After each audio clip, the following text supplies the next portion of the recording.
Yes, people, what's happening? Welcome back to Chelsea Fan TV and welcome to another episode of the Chelsea Fan TV podcast. First things first, guys, make sure you like, comment, subscribe, and hit that bell notification button so you know when we next upload. And international break's done, and it was an eventful night at Stamford Bridge with the 2-2 draw against Arsenal. Once the frustration settled down, there were a lot of positives to take and a lot of things to carry forward potentially into Brentford game on Saturday. Should we stick with a false nine formation, form of certain players and whatnot? There's loads to get into in today's episode. I'm delighted to be joined by Feroze, bro. Thank you for coming. Welcome to the show. Now that we've had a few days pass since Arsenal, you kind of settled down a little bit. Have you seen the positives from the game now, and do you feel optimistic heading into this difficult run of fixtures? I think, like myself, a lot of us fans felt like this could be a tough run for us. But from that Arsenal display, I've taken a lot. I feel a lot more confident going into these games. I'm not saying we're going to win all of them, but I feel confident that we're not going to be outclassed or anything like that. No, first of all, I just wanted to appreciate you for having me on here. And it's a really weird one because before the game, everyone was saying the mentality needs to be correct. It has to be perfect for us to sort of get the momentum going. And if you get a decent result against Arsenal, this will be key. And I feel like every supporter would have taken a draw, but obviously just the way it happened, there's still a lot of questions to be asked, unfortunately. However, a lot of positives. And I think overall, now that emotions are sort of like said, it's been a few days, logical thinking has taken place. So yeah, for sure, I think overall it was a good result. And momentum is key, which is why I think for the next few games, it'll be important to get this going, and we should be good. I think it's overall a good result, and I'm looking forward for the upcoming fixtures. No, 100%, bro. I think like when you have a result like that, a performance like that, obviously the way it ended, you just want to get back out on the pitch again as quickly as possible and try and put that right. Obviously, we're 8 or 9 games into the season now. We're sitting 10th in the league. It's not exactly where we want to be. I don't pay too much attention to the table till about sort of 10 to 15 games in is sort of where it roughly starts to take a bit of serious shape. What have you made of how we've started, and what have you made of the improvements that we've kind of made since the beginning of the season? How do you view this start? Has it gone better or worse than you expected after this amount of games?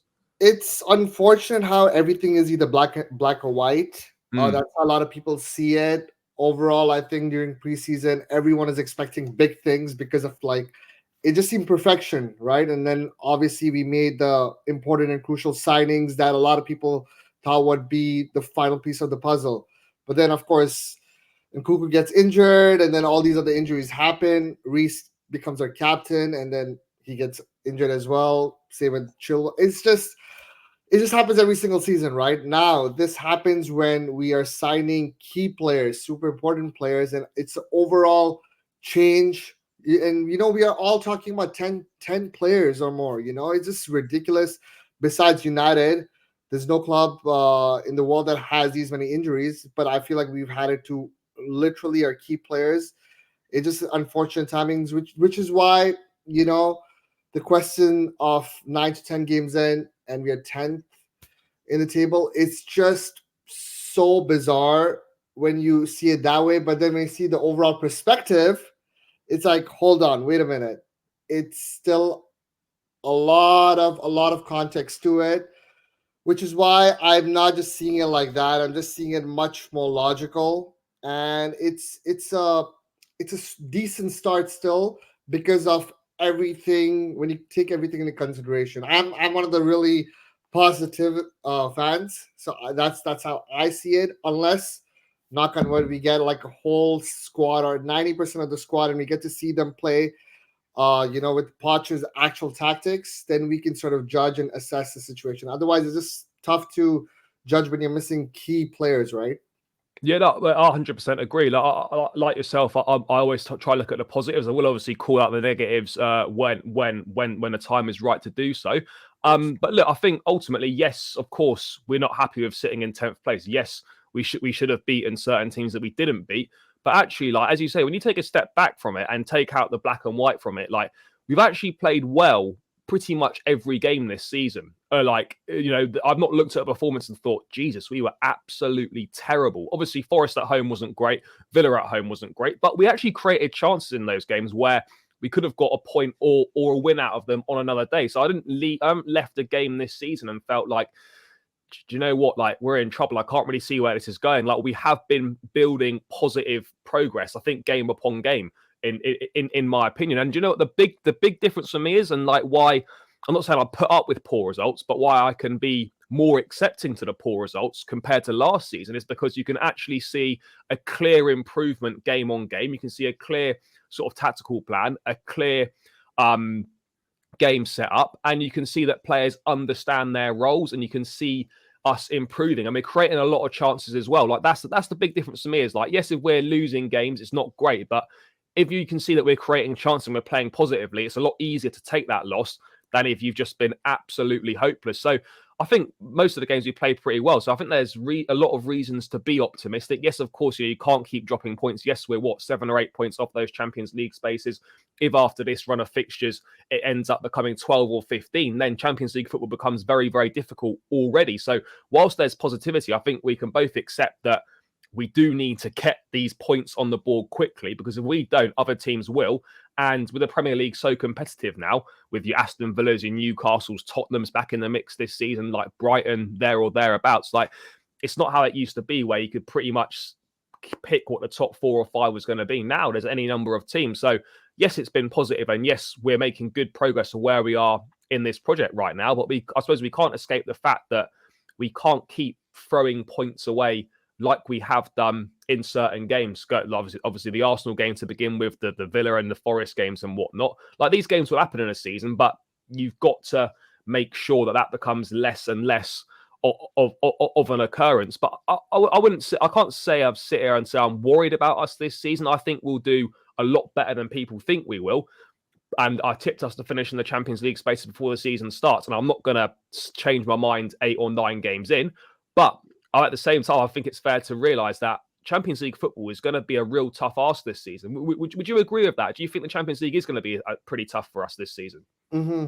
I feel like once you sort of like miss out on the Champions League and you quickly don't pick up points, it does get concerning. But at the same time, just like you, I predict us to make it the top 4/top 5.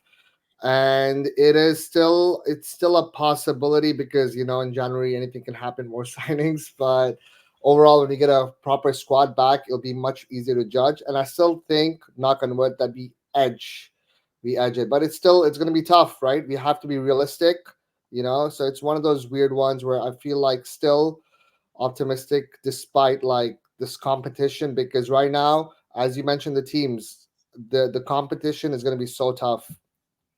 No, it absolutely is. I mean, if we sort of, look at Pochettino himself, obviously he came in the summer. There's been a massive upheaval at the club from top to bottom over the last sort of 12, 18 months. Ownership, everything's changed. Playing squad's pretty much changed. I mean, there's only 2 players left pretty much in the team that, won the Champions League a couple of years ago. So serious upheaval, a lot of young players coming in. With that comes expectation with the money spent, but also an understanding that, you don't just buy a new squad of players and it instantly clicks straight away. What have you made of how Pochettino's gone about the job so far? Because for me, I think he's done a good job at this point in time. I think he's creating a really good atmosphere at the place. I think the players believe in him. He really cares about the players. I think tactically, particularly the Arsenal game, we looked very, very good. And I like a lot of things I've seen. Yes, at times, I think in certain games, his substitutions or his in-game management in certain periods has not been the best and could have been better. But I think given the hand that he's been dealt at Chelsea, I think he's had a very positive start. Would you agree with that? Do you like the start that he's made? Do you like what he's doing? Yep. I feel like here's the thing. I always wanted Poch at the club. And I think with the current group of players, the current youngsters we have, he is the perfect person to take everyone to the next level. And obviously the whole talk about Spurs comes into play. But I just go by the saying, if a Harry Kane was available, then people would not be saying the same thing, right? So, you can't have double standards. It's one of those things where overall, during preseason, everyone was super excited. We had everyone fed. And then when he sort of switched his tactics up, that's when people were like, what's going on? So he had to obviously then play Levi left back, and then questions were asked as to like why certain players are not playing in their positions.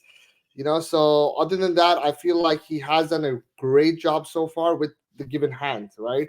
It's just unfortunate luck for him. And one thing I really love about him is the way he's working with Mudryk, the special one-on-one thing.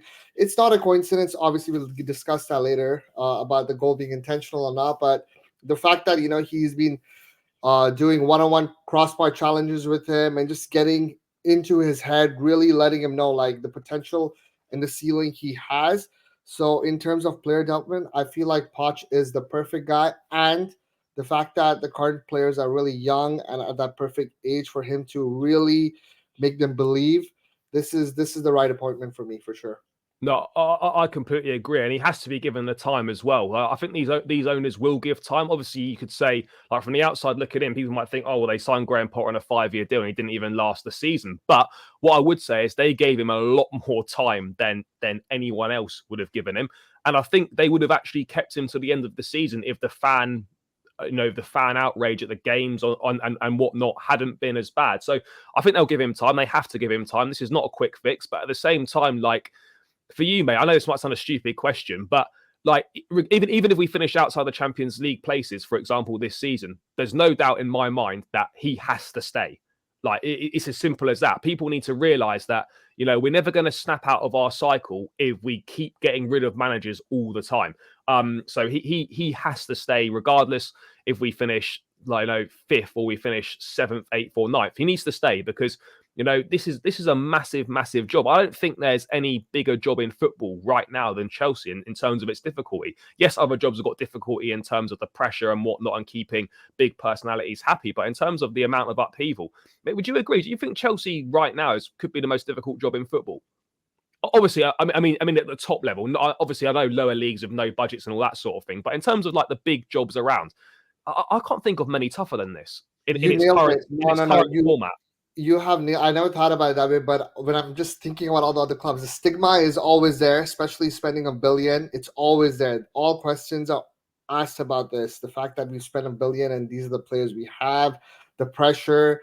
But then again, the changes that took place in the last 18 months are absurd, right? From top to bottom, everything. It's a new overhaul. And it's a strange one because the owners, I feel like, were open to giving like a lot of people chances here and there, and just Potter, and then obviously the thing with Lampard didn't work out. It's just one of those moments where I feel like they are all about patience, despite obviously us making quick changes here and there. It's just been like that for the last like 2 decades. However, I feel like this time it's different, and where Poch finishes, obviously, even if it's like 6th, 7th, but if it's done in a situation where it seems like we're still sort of improving or the injuries going down, I'd be totally okay with it. Obviously, if it's like a disaster, then it wouldn't be the best idea. However, I feel like it's come to a point where we have accepted that it's a long-term project. Poch is the perfect person, and we shouldn't just do the silly thing that we have been doing for the last like I shouldn't call it silly because it got a silverware, but we cannot do that right now at this moment because honestly, who else is there right now, right? This is exactly it, and then you just end up starting again. We've already started again once with Potter, now to Pochettino. You don't want to be starting again. But I mean, in terms of tactically of Poch, I've been quite impressed with him. Obviously, as I said, certain game management, certain substitutions perhaps haven't had the desired effect or not been the right ones or whatever. But I was really impressed with his tactical setup against Arsenal. Now, I don't think many of us expected us to not go with a centre forward. I personally feel that Jackson was fit. He was fit before with the wrist problem before the surgery. He was fit for me. I think it's something that he worked on in the week. It's not something you just decide late on.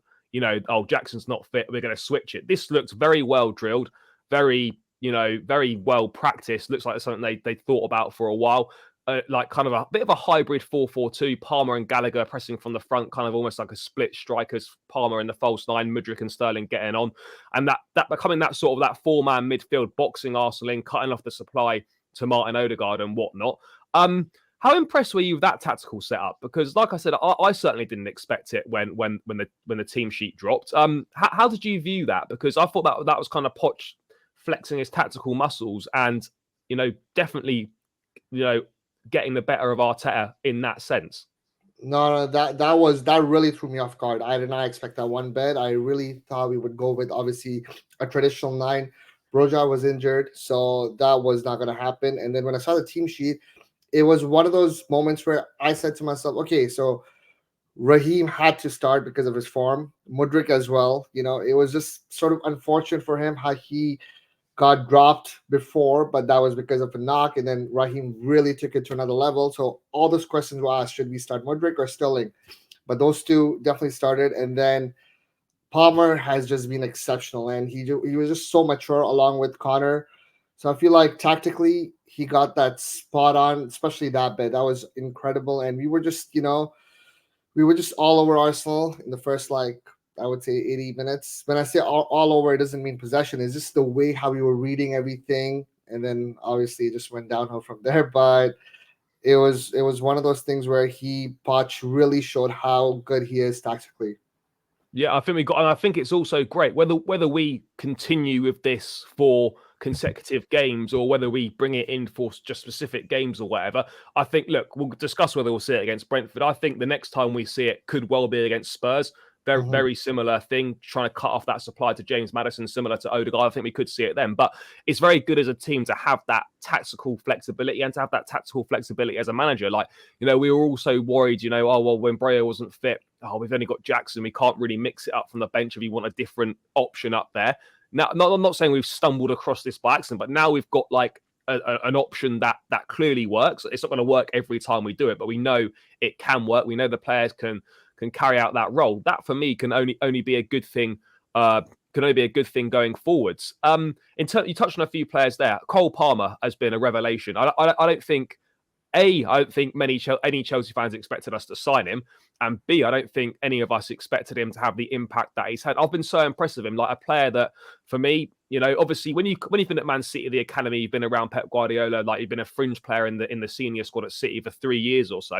You've had the best upbringing in football in terms of education, learning from the best. He knows how to play, and it's no shame not making it at Man City. You see the caliber of players you've got there. If you don't quite make it, doesn't mean you're bad. You're still a bloody good player. He comes to Chelsea. I was a little bit surprised by it. But he impressed a lot off the bench in those first few games, and now he's been starting the last few. He's been a revelation. Someone that just always wants the ball. Never shies away from it. His first instinct is to try and make something happen, and you can't also underestimate how important is the amount of times he wins possession back as well. His interceptions in the final third, his pressing from the front. The guy's got it all, and I don't want to go back to Kai Havertz and stuff, but I almost feel like a little bit. Palmer is what we thought Havertz might be for us in terms of when Havertz come from Leverkusen, you see him doing that stuff, coming off the right-hand side, scoring, assisting, making an impact. I think that's sort of what we all thought Havertz might do for us, and it never quite happened. And Palmer straight away is coming in, making that impact, doing those things. I mean, how impressed have you been with him? Are you surprised at how quickly he settled in? So you said something word to word the second we signed Palmer. I tweeted this. I said Cole Palmer, obviously it's still early days. I said Cole Palmer would be who we thought Kai Havertz is going to be when he signed from Bayer. I said this and I got so much stick for it just because of the fact that I spoke to a couple of City fans as well, and they said Pep's really wanted to keep him, but he wanted obviously Palmer wanted minutes, and he is just so you could just tell from certain players, and obviously we don't have the proper sample size because he never played enough games at City.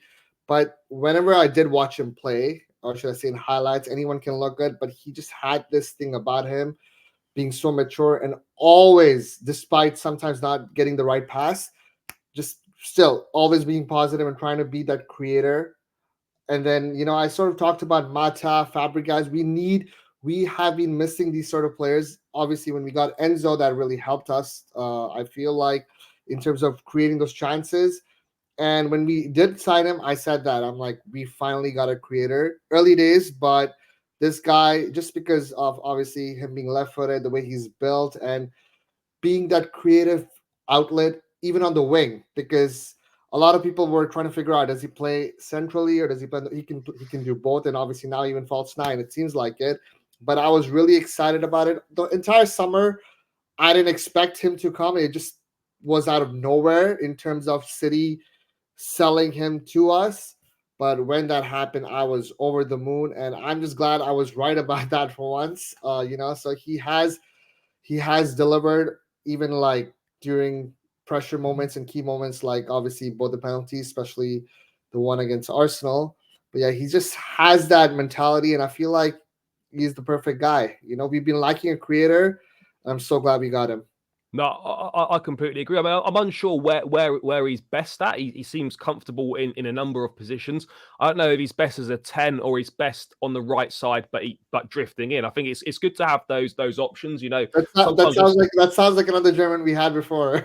Well, it does, doesn't it? But you know what I mean? Like with certain players, you almost feel like versatility is like detrimental to them. Yes. But then to other players, it's like it can be really positive. And I think with Palmer, I don't look at it as a detrimental thing. I think with Kai Havertz, it was very much like we can't really seem to fit this guy in. Let's just try him everywhere. And it never really works out. I think with Palmer, you've got someone that is equally comfortable whether he's playing inside or whether he's playing right. And obviously, we saw him in that false nine at the weekend play very well, dropping very deep at times. At times, he was almost playing as a six in certain parts of that Arsenal game. So it certainly bodes well for the future. And football's funny, isn't it? You go from a fringe player at City for 3 years to suddenly becoming one of the main faces of this new look Chelsea project. It's kind of funny how things work out.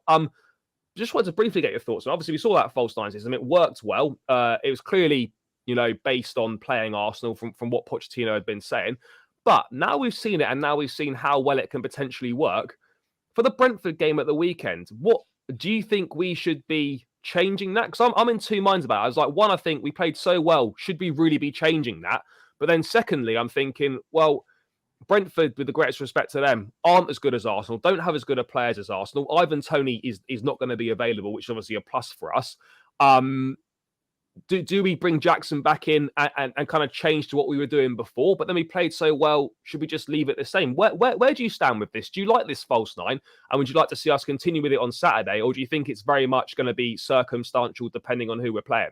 No, I think it's going to be depending on who we are playing. Plus, with all due respect, obviously, to Brentford, these are the games that you need to get your striker back in form, back, to scoring and confidence, So it's one of those, I feel like, moments where you really, really, really, really got to either it's Nico or Broya where they come up and get the goals, because for the last few years we've been lacking the goal scoring striker who gets the job done. And these are the games that they need their confidence back, So it's one of those moments where, as good as Papa was, as good as it worked, we gotta go back to the actual nine, because in the long run, when you need a striker, you need that striker to be really confident, really put the ball in the back of the net. Obviously, we saw that in preseason a lot, and then injuries happen here and there. And of course, there's talk of potential strikers joining in January. But I would, even though I'm in double minds too, I feel like it has to be Nico up front or Boya. But yeah, I agree with what you say in terms of like these are the sort of games you want to try and get the confidence of the striker up, get a goal or two, have a good game, and whatnot to build the confidence. But obviously, it's a good problem to have. But let's say Jackson does come back in and we go with that more traditional system. Like someone's going to miss out, and it's going to be very harsh, and they're not going to deserve to miss out. I mean, bro, if you're manager on Saturday and Nicholas Jackson plays, then who for you misses out? Because it's a real tough one. Obviously, we've got Blackburn in the cup the following midweek, so there's no reason to really make too many changes. We can make changes for that game, but it's a real tough one because I think we can agree Palmer's not going to be dropped because he's been brilliant. He's been superb. Sterling's also been good, but then Mudrik's also been very good as well. So realistically, it's out of Sterling and Mudrik then if Jackson plays, because Gallagher's not going to miss out either. So, I mean, for you, out of those two, who would miss out? It's a tough one, isn't it? Like, it's a great problem to have, but at the same time, it's going to be harsh on whoever misses out because they're all in great form. Of course, now this is obviously a strange one because all three have been, or all four have been really good, and it's unfortunate. But I would actually drop Sterling, Yeah, I just agree. just because of the fact that he has experienced these situations where, at a really top club in City, where he was doing good, but still here and there he had to sort of like be dropped. Mudryk is a really unique player, really unique mind right now, where he's all about confidence, and the fact that he's building this thing at Chelsea, taking the right steps, slowly, step by step, getting goals, getting assists right now, playing, and getting minutes. He needs to continue this momentum. Whereas Sterling has experienced that, so it wouldn't affect him that much. But as you said, great problem to have. No, it absolutely is. I mean, I agree with you as well. I would not have Sterling in the lineup, not because he's not been good enough, but I think when you're a young player, you're trying to build someone up, you're trying to build confidence. Like when he's playing well, you want to keep them playing. You want to keep giving Mudryk a run of games because for me, like I've always been a fan of Mudryk from day one, from that 15 minutes that we saw, of 20 Ooh. minutes, whatever we saw at Anfield. It looks electric. It's been difficult. It's new language, new country, etc. Coming into a very dysfunctional Chelsea. But I think he's really got his head down. He trains hard. Pochettino, as you said earlier, kind of making him almost his personal project. And we're now starting to see the rewards of him gaining the manager's trust, and just going out there and being able to express himself a little bit more. I'm not saying if he didn't start against Brentford, it would undo all that. It wouldn't. But when someone's young and they're adapting and they're playing well, you just want to keep playing them. And with Sterling, of course, experience, he'd be able to maybe take it a little bit better. He'd understand it a little bit more. Obviously, he'd be disappointed, of course, because you always want to play. I think it would make more sense to have him on the bench personally. But again, whichever one we go with is not going to be a bad option. But just on Mudryk, because you touched on him earlier, how impressed have you been with him? Because I think a lot of people, including some Chelsea fans, not only wider media and other fans, very quick to write him off. But I'll be honest with you, I don't think I've ever seen a player quite like him in terms of how unique he is. Obviously, we've seen quick wide players before, but just like what he does with a football, it's a very unique skill set. He's got so much pace, he's got so much ability. I think he's got all the tools to be a very, very important player for this team. And to really push on and have a big breakthrough season this season. I don't want to put a load of pressure on him, but I really think this guy is that good. And you always hear the reports from people at the club or the sources that come out and say these things that he continues to amaze his teammates in training and whatnot. How impressed have you been with him, and how much better do you think this guy can get? When I saw the 15-minute cameo, 20-minute cameo against Liverpool, I said, wow, we've signed a Ballon d'Or winner. Before that, obviously, when the noise was there for him to join the other London club, I was like, who is this guy? And then saw a lot of videos, did more research, and then, of course, when he signed him, and you see these moments, he has these moments.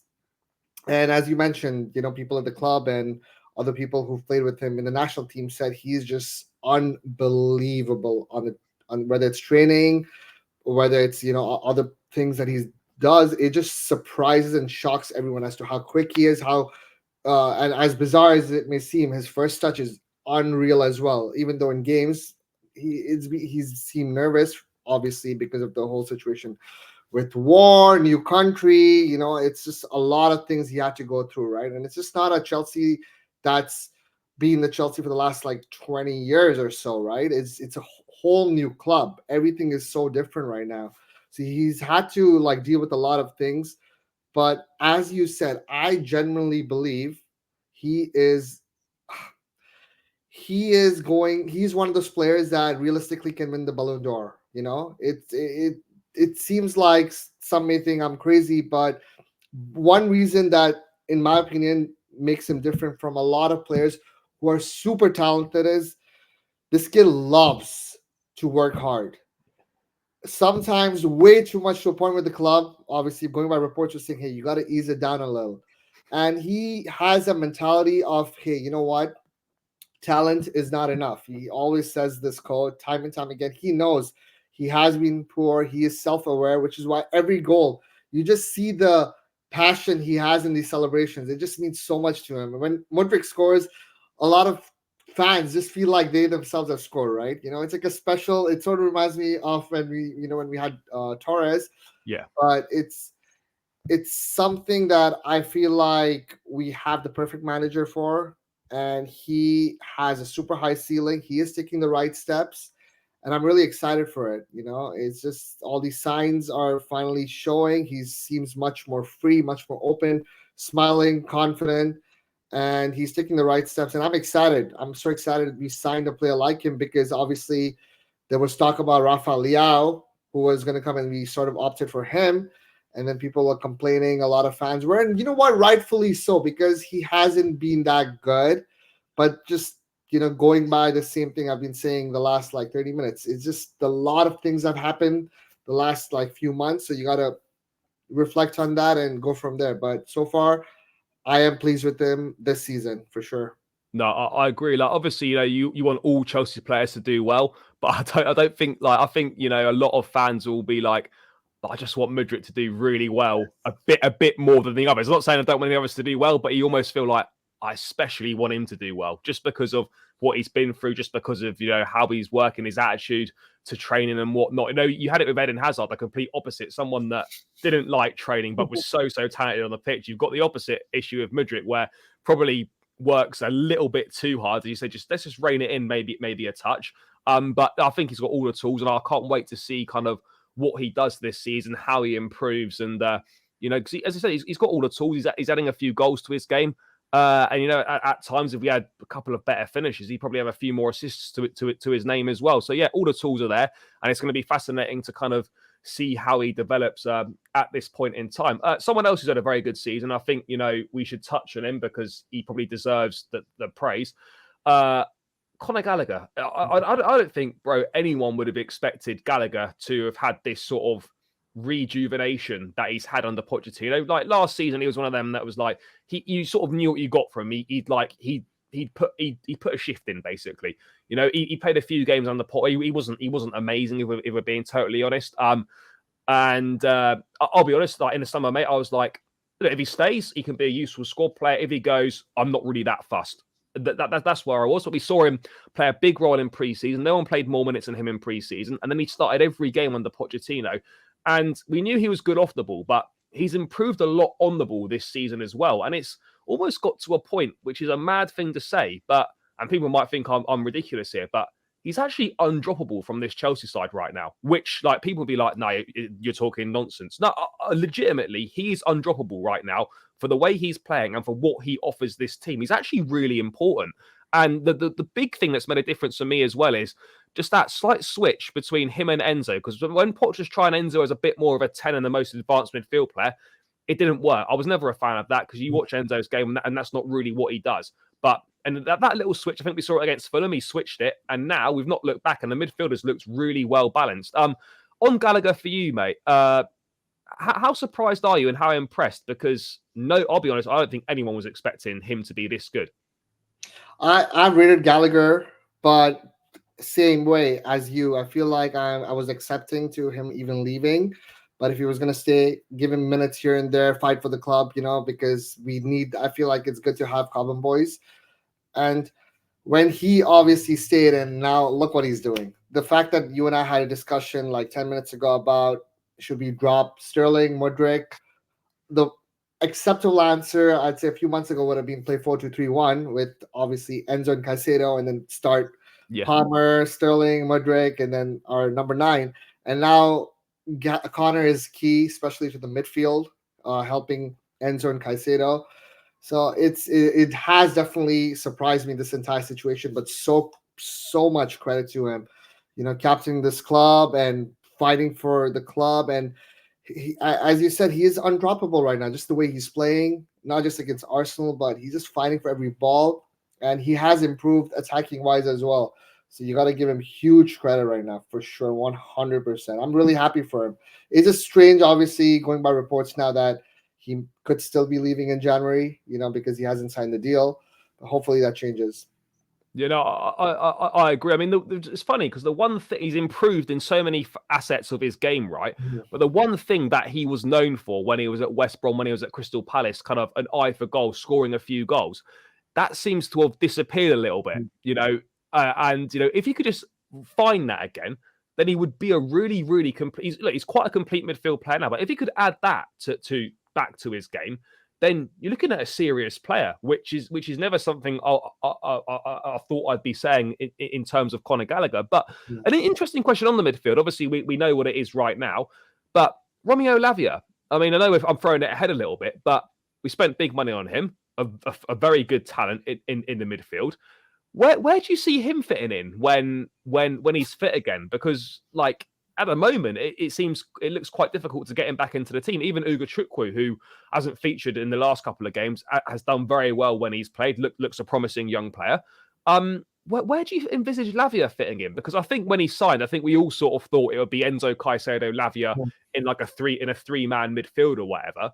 But now, obviously, like if we get back in the Champions League, the more competitions you have, you're going to have squad rotation, and Lavia will get games. But I mean, for you, bro, how do you see Lavia fitting into this team when he gets fit again? It's going to be really strange to see how that unfolds. Thankfully, I'm not Poch in this situation, but competition for places is healthy for any team, right? You need competition, and that's something I feel like it's the same way for Reece and Gusto. Obviously, Reece is unfortunately injury prone, but it's good to have competition, and I feel like it's just going to make us better as a squad. And who knows, more injuries may happen. Maybe that might not even cross Poch's mind, just the way the season is going. However, as you said, Connor has just been phenomenal. Where now we are like, where does Lavia fit in? And when and Cuckoo comes back as well, what goes on with that? Oh, yeah. Exactly. You see, like I totally forgot about that situation too. It's just like there's so many players. It's exciting to see with this whole thing. But even the situation with Connor as well, right? It sort of is unfortunate that you and I were discussing, if only he could finish more chances, get those goals, because even like Enzo isn't doing that. So sort of more people are focusing on like our midfield not getting those numbers. Obviously, we've been used to Lampard and other players just getting those goals. Hopefully, those numbers come from our strikers as well and our wingers. And just overall, we need goals. We need to finish our chances, and then everything will be a lot better for the club. No, absolutely. I mean, it's funny on goals from midfield. Obviously, goals from midfield are so important. You want to be able to get goals from midfield. Contribute, not regular. Well, regular goals would be ideal, but you know what I mean. You want your central midfield players to chip him sort of between 5 and 10, if they can. Obviously, we've been so blessed with having the best to do it in the business in Frank Lampard, banging goals in from midfield. Right now, we don't really have that many goals in midfield. I mean, there's not a lot of goals in the team in general. I think that is improving for sure. But in terms of goals from midfield, you look at that midfield three right now. You look at Caicedo. He scored a few goals at Brighton, but he's not renowned for his goals. Enzo Fernandez has got a goal in him, but his shooting is wayward quite often. Needs to work on that. And Gallagher, who we know can score goals, hasn't really got that part of his game locked in at the moment. So looking at a Chelsea midfield that is well balanced and can do a job, but hasn't really got an eye for goal. I mean, does that worry you? Do you mind that our midfield? I suppose as long as the forward players are scoring, I guess that's good. But every good team does tend to have goals from midfield in it. Do you worry about a lack of goals in that Chelsea midfield? Because Lavia is not exactly going to improve that when he's fit. There's not really any goal scoring central midfield players at the club. No, 100%. Unfortunately, I do worry about it. But at the same time, before Enzo signed at the club, he scored some really unreal screamers, like over 10. And he just, it seems like some of his shots are just way off it, and he just needs to be more composed. And same thing with Connor. They just need to breathe one final time right before taking the shot and just get the ball. And then I think hopefully the floodgates open from there. Because, when a team has like defensive midfielders, usually they're strikers and obviously wingers. Now our wingers are getting the numbers, but get the goal, get the ball in the back of the net, and we have been lacking that like crazy, whether it's due to injuries, whether it's due to being too defensive in the midfield. But I feel like eventually when the goals do start coming in, then hopefully, this discussion just stops as soon as possible, because it's just a repetitive thing. We need a number 9. We need a number 9. We need goals. It's just, back and forth. I mean, on goals briefly, obviously there's a lot of hopes being pinned on Nkunku's return. I think you see certain reports saying that, like sources at the club feel like he's going to be transformative to the team when he comes back. We don't want to put loads of pressure on this guy who's never kicked a ball for us competitively.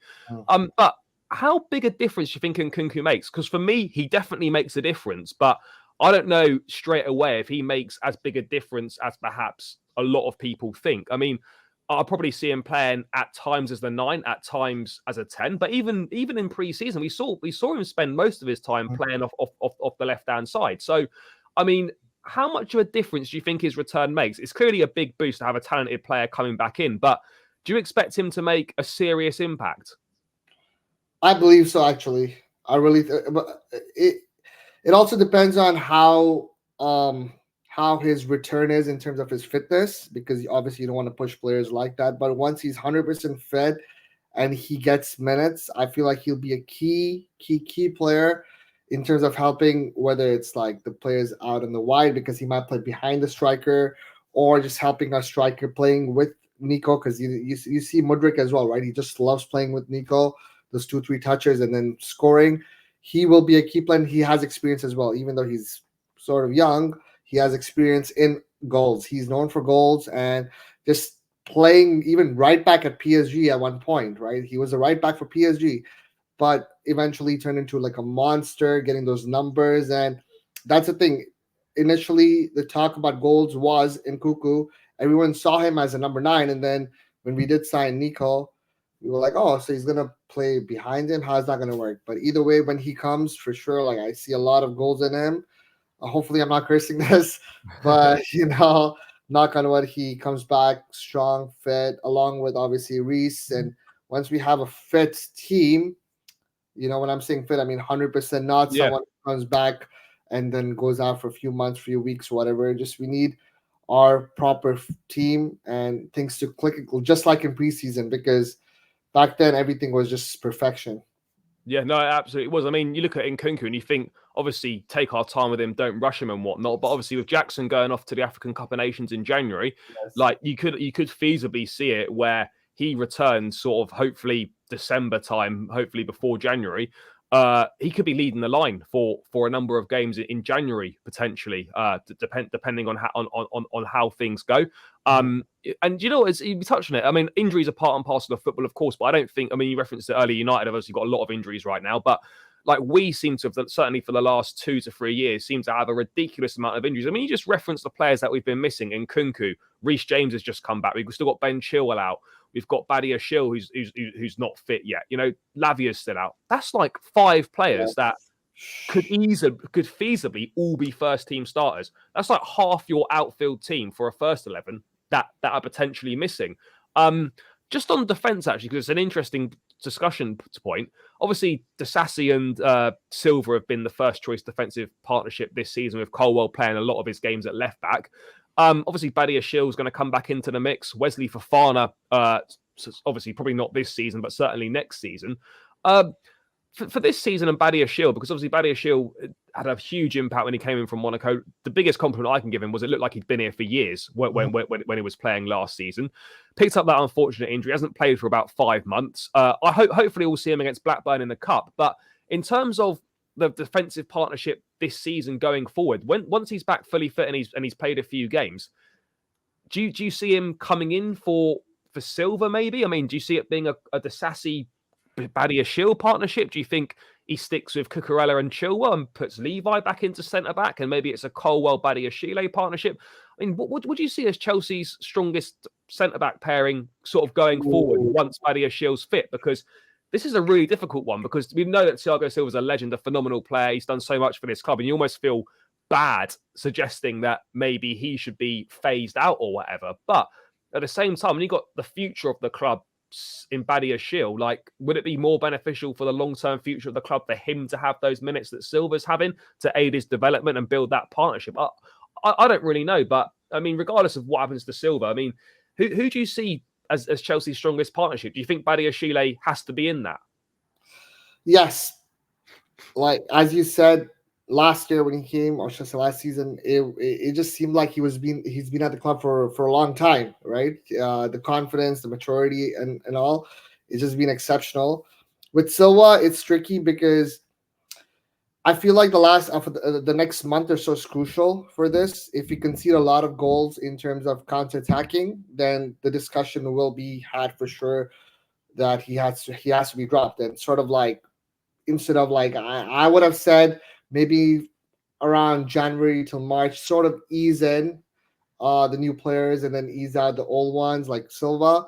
But of course, if in the next month or so we concede a lot of goals, especially on the counter, because the one critical thing a lot of people say about Silva is he's really slow in terms of getting the ball out and also tracking back. But then I think to myself, where will Levi play? Will it be as a fullback or will he play centrally with obviously Badishile? Or it's just gonna be a tricky situation. And same thing with Cucurella. Now Cucurella has sort of like shut me up because I was super critical of him, and now he has played exceptionally well. Obviously, the last like 20 minutes he had a lot of hiccups against Saka, but then again, who wouldn't? So it's a strange one to see what happens with this. However, I feel like personally, I still think Levi should play as a centrally. Yeah. That's how I think, and he could be the perfect replacement for Thiago Silva.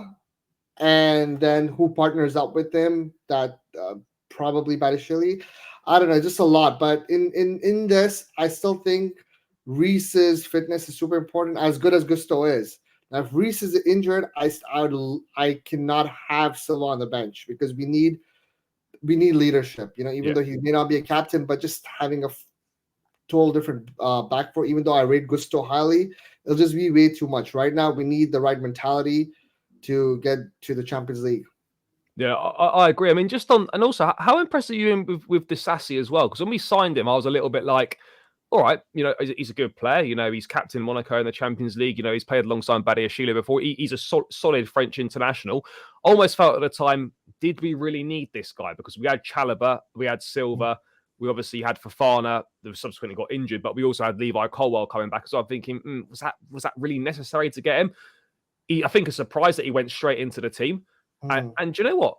He's been brilliant. Like I hold my hands up. I wasn't expecting him to go straight in. I wasn't expecting him to have this impact either. But he's become a really important player. He shows that leadership which you'd expect because he's been a captain before at Monaco. And you'd expect him to he obviously missed the game against Arsenal. You'd expect him to come back into the side probably against Brentford. But then you've got real difficult decisions because you're like, well, hang on a second, Cucurella doesn't deserve to be dropped.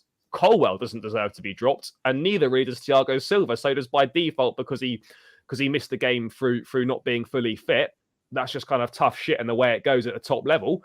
Or do you bring him back in? That's another decision to make. I mean, so I guess two questions there for you, bro. How impressed have you been with Disassi? And then secondly, does he come back in against Brentford for you? It's a really good thing when a lot of people don't talk about defenders. That means they have done a good job. Same thing with goalkeepers, I feel. So I am so glad I'm not Poch because there is no right or wrong answer. Not just Disassi, who has impressed me for sure. Like just like your sentiments, I was saying, oh, you know what, captain of Monaco coming in, it'll be good to see what happens. But at the same time, do we really need him? Did we really need him? And of course, in hindsight, with all the injuries, 100%. And now, despite not just Disassi, despite Gusto's error at the end, he's been really good. And unfortunately, he got suspended, missed a lot of games.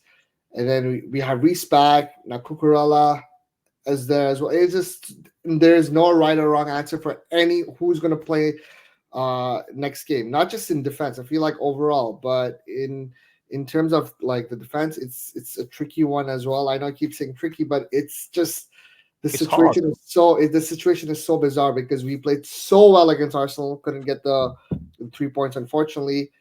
And now we have to sort of drop players who have been really, really, really good against Arsenal. Just unfortunate. It is unfortunate. I mean, I agree with you. There's not necessarily a right or wrong.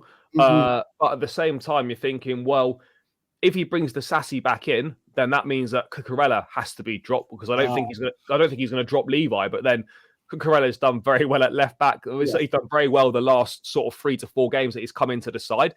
I mean, look, there's not a right or wrong, but it's like these are good problems to have because it's good to show that we've got the squad depth and we've got And it's nice that it's not an easy decision because it means that everyone's playing well, which is a good thing. But at the same time, as you said earlier, like, you're kind of glad you're not Pochettino because some players that don't deserve to miss out are gonna have to miss out. You referenced Gusto earlier. Do you think James should come back in for this Brentford game? I mean, look, we saw him play 15 minutes or so against Arsenal last weekend. For me personally, I would probably still leave him on the bench and play him against Blackburn in the Cup from the start as his sort of his first game back from the off. And I probably persist with Gusto. Again, Reece has played, 15 minutes of football since the first game of the season. So, I don't think we're in a position where we've got Gusto, who's done very well. We don't need to be rushing Reece James back like we have in the past because obviously the backups have been nowhere near the required quality. Would you agree with that? Would you stick with Gusto and put James in for the Blackburn game in the Cup? Or do you think Reece needs to go back in, he's the captain, and whatnot, he needs to be on the pitch? How do you see that sort of dynamic? I agree with you. We signed players like Gusto for situations like this, right? It's a like-for-like replacement. And he has just been so good. Obviously, unfortunately, when he signed for us, Gusto, that is, he had the injury. It's like the same repetitive thing. But when you sign players like Gusto and have squad depth, why not use it at crucial moments? Because these moments, right? These moments can define your season. If restarts, let's say, and then 5-10 minutes in, he has a horrible. It's just one of those discussions. You go like, why? Why did you risk it? Slowly ease him in. Slowly. I say maybe in like the next 2-3 games, play like 30, 40, 45 minutes each maybe, and just go from there, or like 60-30. And because Gusto has been unfortunate as well with his red card, right? But yeah, missed 3 games. Yeah, he has done good. So just keep playing that now, unless we struggle and Gusto does a really bad job in the next few games. Then go like, no, we need our captain back. Get RJ on board. But for now, just keep the momentum going. Keep everything as is with Gusto, and then slowly ease our cap, because he is, as much as I love him, you have to be very careful right now with RJ. Like super careful. I agree with that. Like, you almost, it's sad to a degree, but you're almost at a point as a fan when you're watching him play and you're thinking, not when's he going to get, not if he's going to get injured. You're thinking, right, when's this going to happen? Because you know it's coming.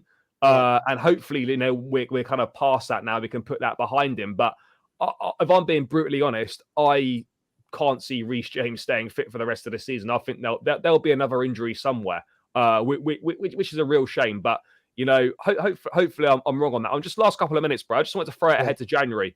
It's kind of obvious we do need a centre forward. I know we signed Nicholas Jackson, we got Breyer, but we're still looking for a number 9 essentially. Ivan Toney, Victor Osimhen. I mean, Toney I think is a lot more realistic. Osimhen, unrest at Napoli, but a deal in January for the amount of money he'd cost. I never say never with Bowley and Chelsea, but I personally can't see that happening. I think Ivan Toney was my number 1 shout from the start of the summer, from the end of last season. I thought this would be perfect for us in terms of knowing the Premier League, in terms of his profile, and whatnot. A 20 goals a season striker in the league. There's not many of those.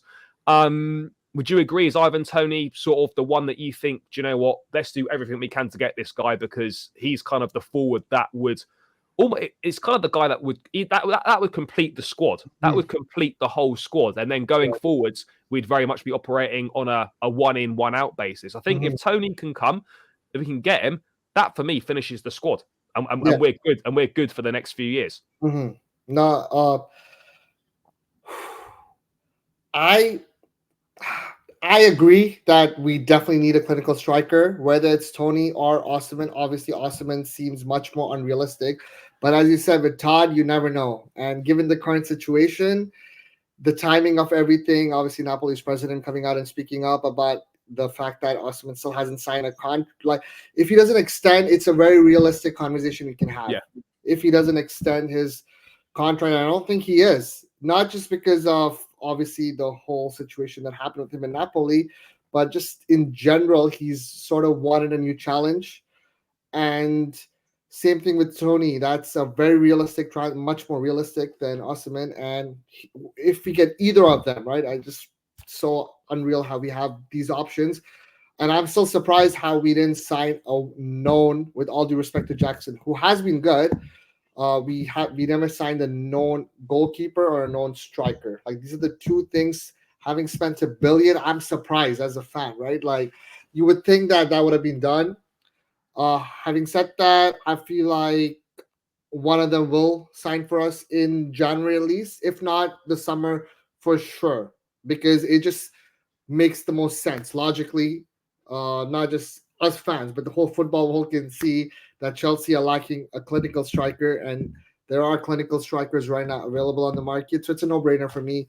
And hopefully we get one of them in January, which will help us push top 4/top 5 if, top 5 is there for the Champions League. No, absolutely. And I think, if it is going to be Ivan Toney, it has to be January.